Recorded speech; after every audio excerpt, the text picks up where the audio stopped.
Olá, sejam bem-vindos. Mais uma aula trator para não sobrar pedra sobre pedra. O tema da aula hoje é um crime desconhecido que cairá na sua prova de delegado de polícia. Tema da aula 65. Como sempre, eu quero ver a disposição, o tesão, a energia de vocês para a gente passar o trator sem dó nem piedade. Coloca aí já no chat, eu vou virar trator. Coloca o desenho do trator aí, coloca a figurinha, coloca eu vou virar trator, porque a gente tem que começar com a força máxima, tá bom?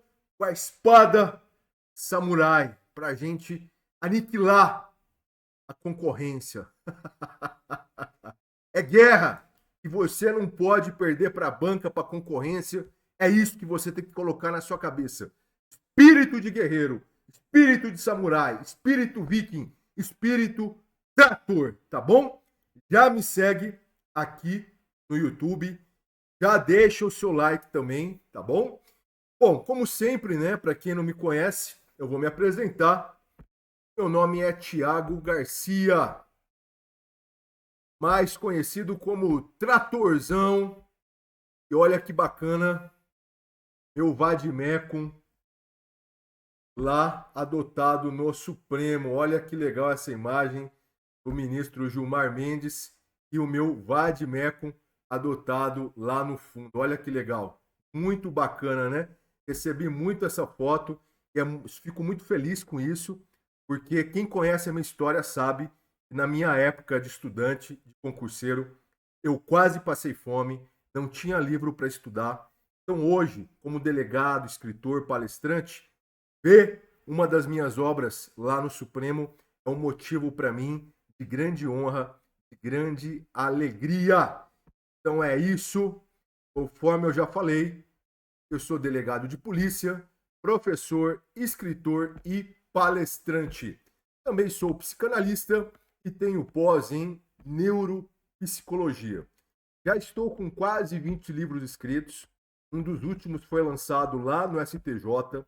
Recebi a medalha Heróis da Revolução de 32, uma das maiores honrarias concedidas pelo Estado de São Paulo.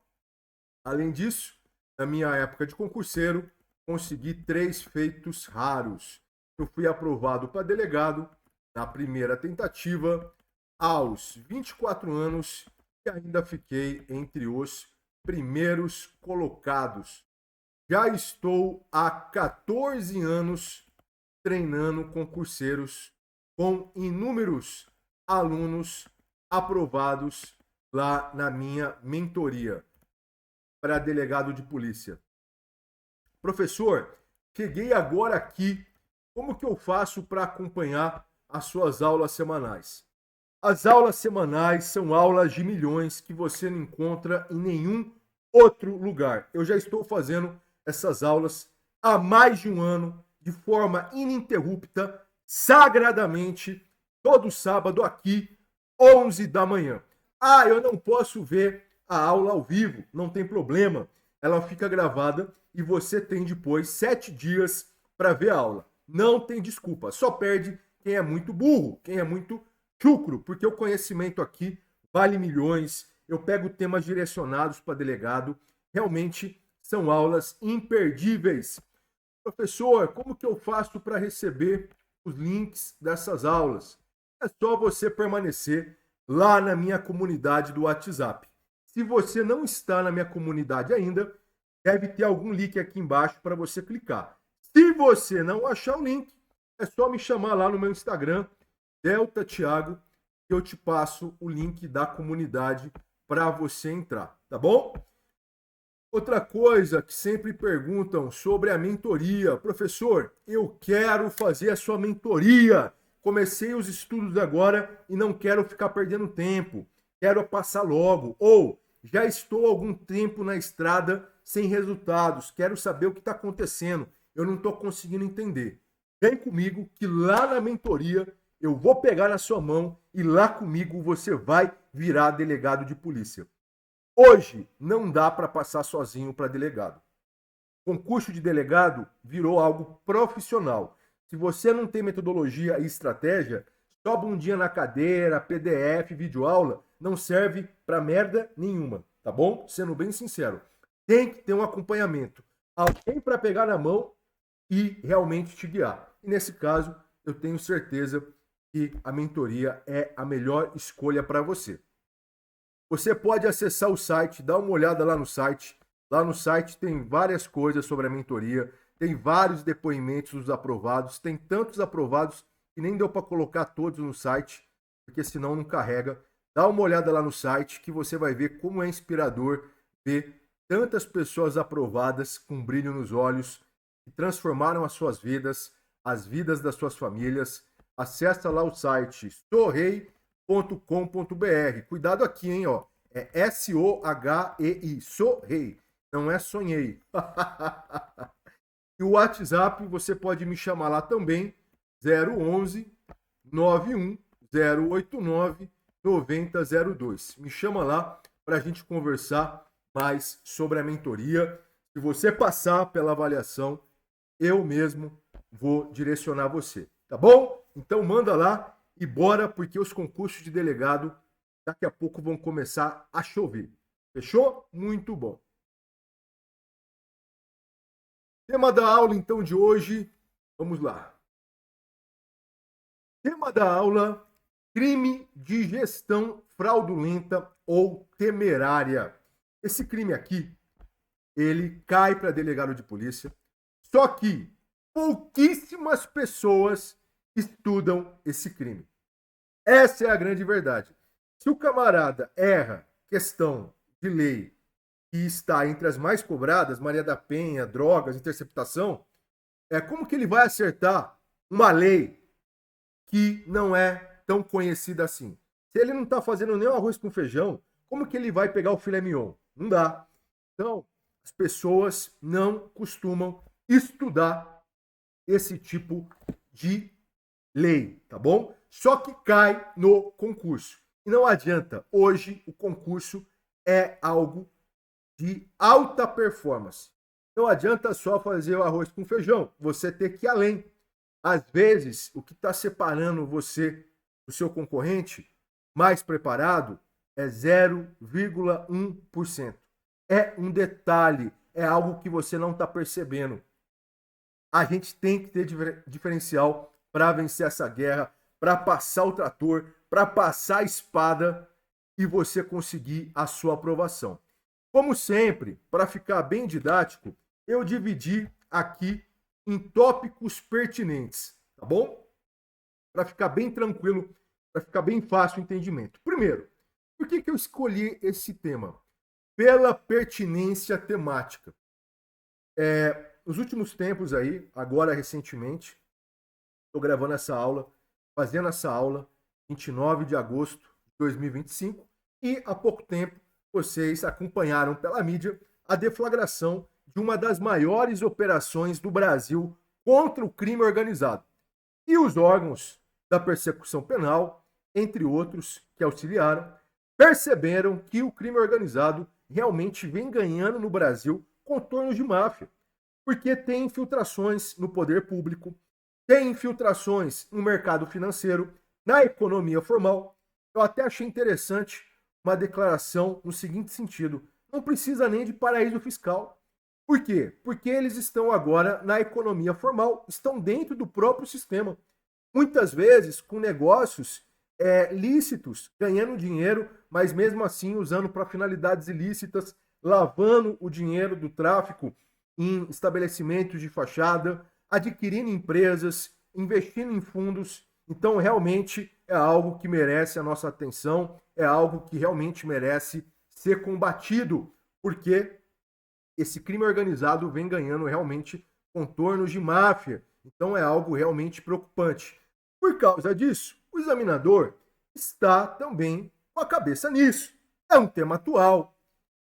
Tema ligado a crime de gestão fraudulenta ou temerária é tema que envolve o quê? A lei número 7492 de 86, a lei do Sistema Financeiro Nacional.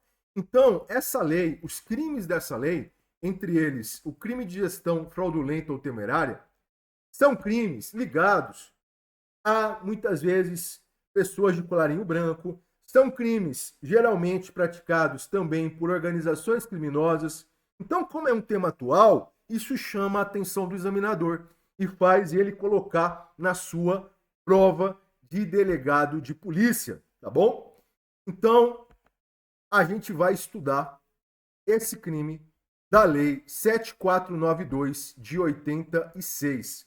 Vamos focar hoje nesse crime, porque é um crime que cai para delegado de polícia e é um crime que tem várias peculiaridades interessantes. Crime de gestão fraudulenta ou temerária. Professor, onde está esse crime na Lei 7492 de 86? Esse crime está lá no artigo 4º. Eu transcrevi aqui para a gente ler a redação do preceito primário e secundário. Gerir fraudulentamente instituição financeira. Esse é o tipo penal. Pena, reclusão de 3 a 12 anos. Portanto, é um crime grave, que tem uma pena alta. Parágrafo seguinte aqui. Se a gestão temerária, se a gestão é temerária, pena reclusão de 2 a 8 anos e multa. Então, esses são os dois crimes previstos no artigo 4º. Muito bem. Comecemos pelo sujeito ativo. Professor, quem que é o sujeito ativo? Aqui você tem que lembrar que, segundo a doutrina, segundo a jurisprudência, trata-se de crime próprio. Por que é o crime próprio?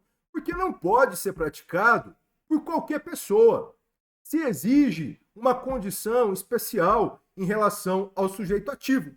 O sujeito ativo desse crime é o administrador, de acordo com o estabelecido na lei em tela, ok? Professor, e o sujeito passivo? Quem que é o sujeito passivo nesse crime de gestão fraudulenta ou temerária? O sujeito passivo aqui, nós temos o Estado, nós temos os clientes, os investidores, que vão figurar como sujeitos passivos. Bem jurídico tutelado. Professor, qual que é o bem jurídico tutelado? O bem jurídico tutelado é o sistema financeiro nacional. É a rigidez do sistema financeiro nacional, a sua regularidade, o seu funcionamento adequado. Esse é o bem jurídico tutelado pela norma. E olha que interessante, nós estamos diante de uma norma penal em branco. Por quê? Porque se a gente pegar aqui o artigo 4º, ele fala gerir fraudulentamente instituição financeira.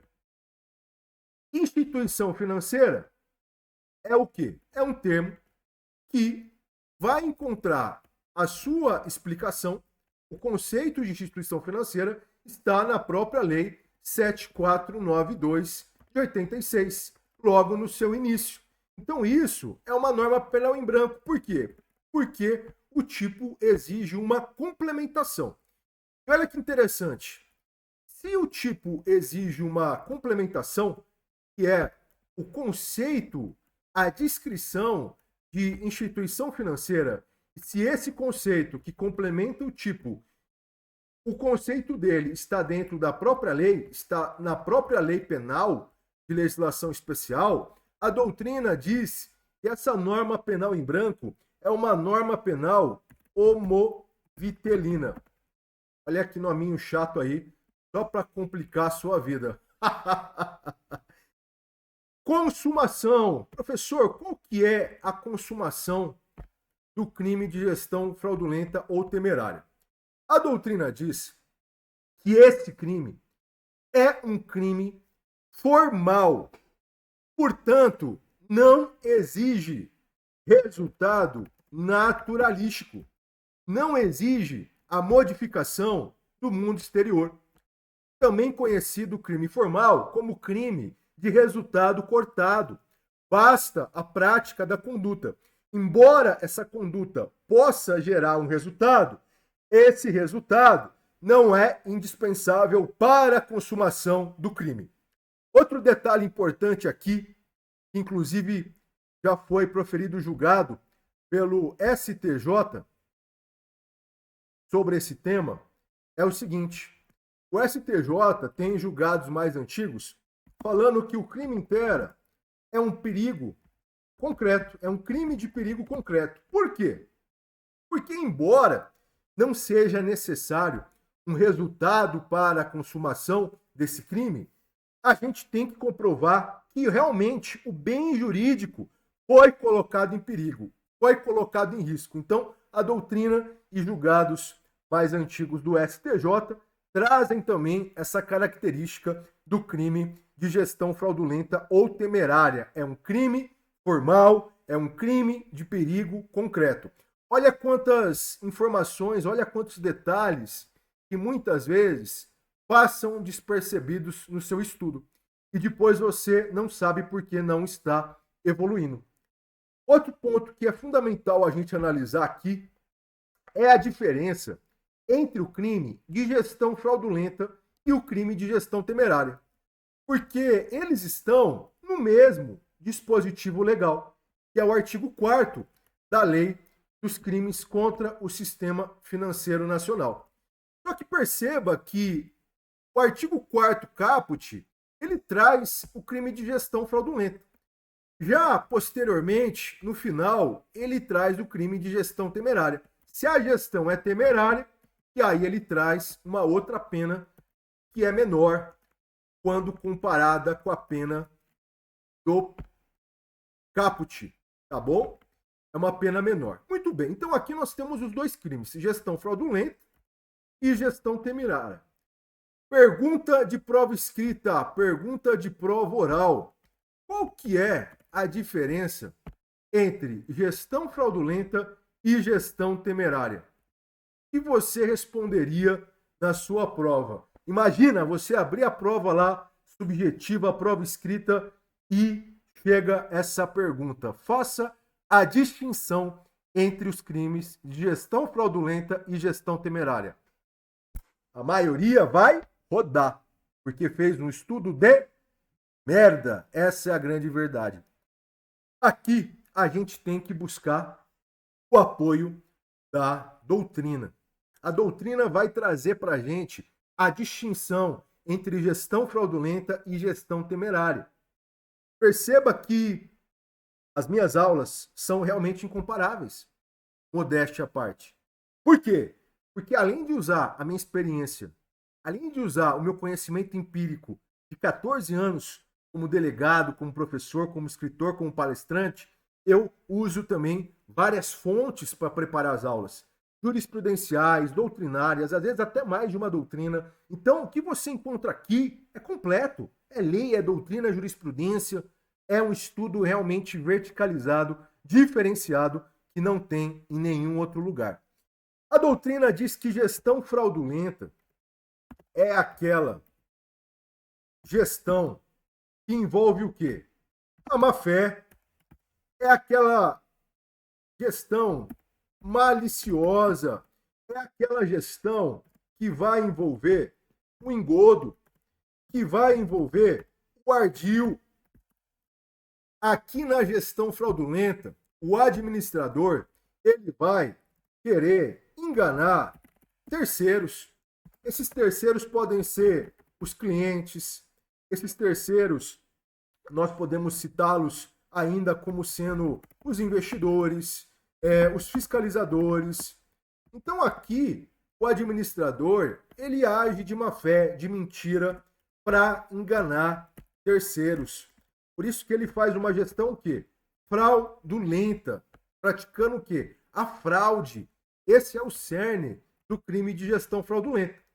Já o crime de gestão temerária, nós não temos a fraude. Aqui não existe a figura da fraude. A fraude está aqui no caput. Então aqui não existe fraude. Porém, contudo, entretanto, no crime de gestão temerária, o sujeito faz uma gestão que envolve riscos. Aqui ele faz uma gestão sem a devida cautela, uma gestão imprudente. Aqui ele assume riscos para a instituição, para o negócio. Exemplo, professor, me dá um exemplo de gestão temerária. Um exemplo de gestão temerária, um dos exemplos citados aí pela doutrina, é, por exemplo, a instituição financeira vai conceder um grande empréstimo sem exigir nenhuma garantia. Então perceba que há uma diferença nítida entre a gestão fraudulenta e a gestão temerária. Muito bem. Por isso que a pena é menor para a gestão temerária. E aqui vem um outro ponto importante, que é uma crítica feita pela doutrina. Segundo a doutrina, o crime de gestão temerária, ele não está de acordo com o princípio magno do direito penal, que é o princípio da taxatividade. Porque, de acordo com o princípio da taxatividade, o tipo penal deve ser claro, deve ser preciso. E o legislador não observou isso ao descrever a conduta da gestão temerária. Simplesmente disse: se a gestão é temerária, e ponto. Isso aqui não é uma redação boa. Essa redação não passa pelo filtro do princípio da taxatividade. O que é temerário? Ficou muito vago, ficou muito aberto. Então a doutrina diz que esse crime viola o princípio da taxatividade. A sua inconstitucionalidade ainda não foi reconhecida formalmente pelo Supremo Tribunal Federal. É importante que se diga isso. Outro ponto importante que a doutrina traz aqui é a distinção entre culpa e dolo. Por quê? Porque perceba que a gestão temerária, ela envolve a questão da imprudência. E nós sabemos, pela teoria geral do direito penal, que imprudência é uma forma o quê? De culpa. Então, alguns dizem, a gestão temerária, ela deve ser considerada como um crime culposo. Só que para a visão majoritária da doutrina, embora o tipo traga a questão da imprudência no seu bojo, esse tipo da gestão temerária não pode ser considerado um tipo penal culposo. Porque o Código Penal é claro. Crime culposo é exceção. Em regra, o crime é doloso. Exige o dolo, vontade livre e consciente de praticar determinada conduta. Então, para o crime ser culposo, tem que ter previsão expressa na lei. E a lei que nós estamos analisando não traz de forma expressa que o crime de gestão temerária é um crime culposo. Então, para a corrente majoritária, trata-se de crime doloso. Perceba que não basta você pegar e ler o tipo penal. Ah, professor, eu já estudei esse tipo penal, eu já dei uma lida, mas você não conseguiu ter condição, ter arsenal para fazer isso que eu estou fazendo aqui com você. A gente está esmiuçando, a gente está verticalizando, a gente está construindo um raciocínio jurídico. É isso que vai fazer você bombar na sua prova. Agora a maioria não faz isso, pega esses material merda e acha que está preparado. Vai tomar na cabeça, para não falar outra coisa. Então, não adianta se enganar. É o estudo de qualidade que te coloca em outro nível. Tenho certeza que se você pegasse antes da aula, antes de ver isso aqui, para elaborar um roteiro sobre esse crime, fazendo tópicos, eu tenho certeza que você ia empacar. Com certeza absoluta. 0,1% conseguiria fazer aqui do jeito que eu estou fazendo, tá bom? Então, presta bastante atenção. Olha só. Outra coisa importante, que aqui também tem, inclusive, não só a visão da doutrina, mas aqui nós encontramos também, além da visão da doutrina, a jurisprudência do STJ, que tem julgado sobre isso. O que é o crime habitual? Vamos lembrar. Crime habitual é aquele que exige reiteração de atos para que ele fique caracterizado. Entre os crimes habituais estão citados, geralmente, o crime de curandeirismo e o crime de exercício ilegal da medicina, porque esses crimes, para o aperfeiçoamento deles, se exige a reiteração de atos. Um único ato, considerado isoladamente, não caracteriza o crime. Esse é o crime habitual, também conhecido como crime habitual próprio. E aqui, muita gente pode ser induzida a erro, porque o camarada pensa assim: ah, crime de gestão fraudulenta. Bom, gerir envolve vários atos. Então, se trata de um crime habitual. Isso aqui a pessoa pode ser induzida a erro. E, na verdade, a doutrina e a jurisprudência dizem o contrário. Não. Em regra, nós não podemos usar essa classificação de crime habitual. Por quê? Porque, para a caracterização desse crime de gestão fraudulenta, gestão temerária, basta uma conduta, basta um ato, não se exige reiteração. Olha que interessante. Então, a jurisprudência e a doutrina dizem que não é um crime habitual.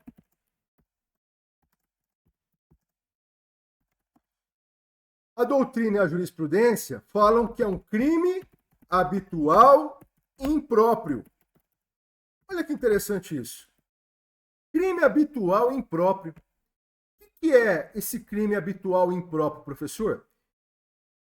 É aquele crime que se exige apenas uma conduta. Com uma única conduta já é possível caracterizar o crime. A reiteração da conduta, a reiteração de atos, em regra, não caracteriza concurso de crimes. Embora possa acontecer, porque atos de gestão, obviamente, em geral, vão envolver outros atos, outras condutas. Mas, como regra, essa reiteração, embora ela ocorra, essa reiteração não vai caracterizar, como regra, concurso de crimes. Vai caracterizar um crime único. Por isso que a doutrina chama de crime habitual impróprio. É a regra, tá bom? Olha que interessante, tem julgado do STJ dizendo que, embora a reiteração, como regra, não caracterize concurso de crimes, caracterize apenas um único crime, a jurisprudência do STJ está dizendo que essa reiteração ela pode ser sopesada na fixação da pena base, tá bom? É um dado bastante interessante também. Então, olha aqui termo diferente, crime habitual impróprio. O examinador adora colocar isso aqui numa prova subjetiva, numa prova oral. Muito bem. Mais um ponto importante aqui. Distinção com o crime previsto na Lei da Economia Popular. Lei 1521 de 51. Olha que interessante. Nessa lei, consta no artigo 3º que são crimes desta natureza: gerir fraudulenta ou temerariamente bancos ou estabelecimentos bancários. E aqui muita gente pode falar: nossa, então aqui também tem gestão fraudulenta. Gestão fraudulenta e temerária. E aí, qual que é a diferença com a gestão fraudulenta ou temerária da lei dos crimes contra o sistema financeiro? Fazendo um paralelo, qual que é a diferença? Porque aqui continua a descrição do tipo penal, e aí no final fala em levando-se à falência ou à insolvência ou não cumprindo qualquer das cláusulas contratuais com prejuízos dos interessados. Então, olha que distinção importante que geralmente as pessoas também não percebem. Nós temos aqui termos iguais: gestão fraudulenta e temerária. Quais as principais diferenças entre esse crime da economia popular e o crime contra o sistema financeiro nacional? Primeira diferença é o bem jurídico tutelado. Na lei da economia popular, o bem jurídico tutelado é a economia popular. Na lei dos crimes contra o sistema financeiro nacional, o bem jurídico tutelado é o sistema financeiro nacional. Outra diferença entre esses dois crimes é que no crime de gestão financeira e temerária que nós estamos estudando, da lei dos crimes contra o sistema financeiro nacional, esse crime é um crime formal. E esse crime do artigo 3º da Lei de Economia Popular é um crime material. Veja, ele exige aqui o quê? Prejuízo. Ele exige o quê? Falência. Ele exige o quê? Solvência. Olha que questão de altíssimo nível, hein? Muito bom. Aula completa. E aqui eu separei também algumas coisas especiais sobre o procedimento criminal previsto nessa lei dos crimes contra o sistema financeiro nacional. Tem outros crimes também importantes que nós podemos estudar posteriormente. A aula de hoje foi focada no crime de gestão financeira ou temerária, gestão fraudulenta ou temerária. A lei em tela, ela traz no seu procedimento criminal também algumas peculiaridades que eu separei aqui, tá? Então vamos lá. Olha que interessante. Quando você pega uma lei extravagante da legislação esparsa, você deve focar principalmente nos crimes que mais caem, nos crimes mais prováveis de serem cobrados. Por isso que um estudo direcionado salva você. Você tem que fazer uma análise geral e tem que fazer uma análise específica em determinados pontos da lei, principalmente focando os crimes mais cobrados, mas também dando uma atenção para os outros para você não ser pego de surpresa. Aí não tem como a banca te derrubar. E além disso, outra coisa importante que você deve fazer é pegar o final da lei especial. Sempre no finalzinho da lei especial, depois dos tipos penais, o legislador traz um microsistema, traz muitas vezes normas diferentes das normas gerais. E muita gente não dá atenção para isso. Então aqui tem outro pulo do gato, aqui tem outro segredo, que é focar também na parte final da legislação especial. Porque veja, nessa lei que nós estamos estudando, dos crimes contra o sistema financeiro nacional, lá no artigo 25, ele traz o sujeito ativo desse crime.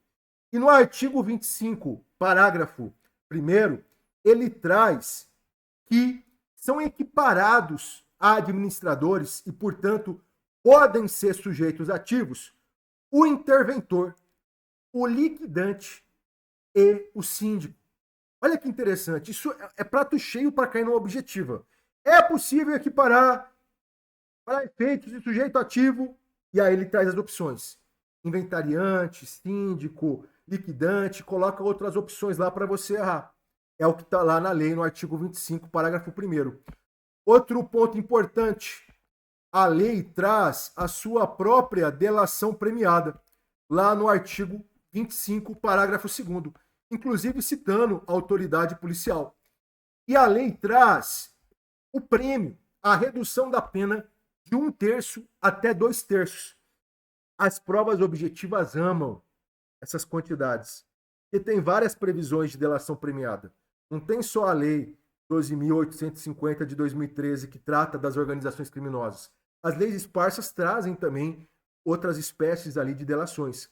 E o legislador, ele faz uma salada, cada hora ele fala que reduz um tanto. Então isso cai muito na objetiva, tá? Então lembra da redução aqui prevista no artigo 25, parágrafo 2º.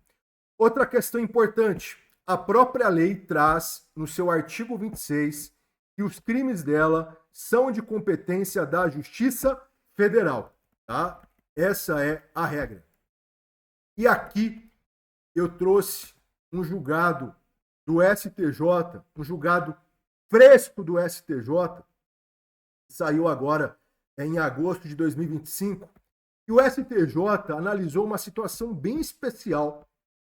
O STJ analisou a distinção entre estelionato e crime contra o sistema financeiro nacional. Gestão fraudulenta, gestão temerária. Olha que interessante. O STJ avaliou um caso, julgou um caso envolvendo estelionato praticado pelo gerente de uma agência do Banco Itaú. O gerente, pelo que eu entendi, usou a senha dele para gerar prejuízo para o correntista, para ter uma vantagem indevida. E aí, isso chegou no STJ, porque havia o debate se isso podia caracterizar um crime contra o sistema financeiro nacional. E aí, portanto, a competência seria da Justiça Federal. E o STJ entendeu que não. O STJ disse, no caso concreto, não houve afetação, prejuízo de bens, serviços e interesses da União. Então não atrai a competência da Justiça Federal. O fato do gerente ter acessado o sistema poderia ter sido praticado esse fato por qualquer outro servidor da agência bancária. E o STJ disse ainda que se trata de banco privado, instituição financeira privada, e o patrimônio atingido foi o patrimônio privado do correntista. E que isso, portanto, afasta a aplicação da lei dos crimes contra o sistema financeiro nacional. Olha que interessante esse caso. E aqui vem um outro ponto que também já caiu em prova. Isso aqui também derruba muita gente. O gerente da agência bancária, ele pode cometer o crime de gestão fraudulenta ou temerária? Nesse caso do Itaú, eu já expliquei por que ele não cometeu.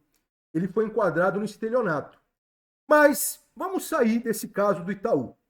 O gerente de alguma agência bancária, ele pode ser enquadrado na lei dos crimes contra o sistema financeiro nacional? Porque quando a gente fala administrador, você pode pensar, bom, é o administrador do sistema financeiro, é o administrador do banco, da instituição. O gerente está ali na base. O gerente não pode ser sujeito ativo. E o STJ vem e fala o contrário. Sim, o gerente da agência bancária também pode ser sujeito ativo do crime que nós estamos estudando, do crime previsto na lei dos crimes contra o sistema financeiro nacional, desde que fique comprovado que o gerente tinha realmente poder de gestão, poder de administração real, e não um mero acesso ali ao sistema. Então, se ficar comprovado que ele tinha poderes de gestão, de administração, aí sim ele pode praticar esse crime que nós estamos estudando. Outro detalhe que chama atenção na lei é a previsão de assistência praticada por pessoas jurídicas. Lá no artigo 26, parágrafo único da lei, o legislador fala que, dependendo das circunstâncias, se envolver a órbita da Comissão de Valores Mobiliários ou se envolver a seara do Banco Central, essas pessoas jurídicas, essas instituições, podem atuar como assistentes de acusação. Olha que interessante isso. Pessoa jurídica como assistente de acusação. Porque lá no Código de Processo Penal, você vê o assistente como sendo pessoa física.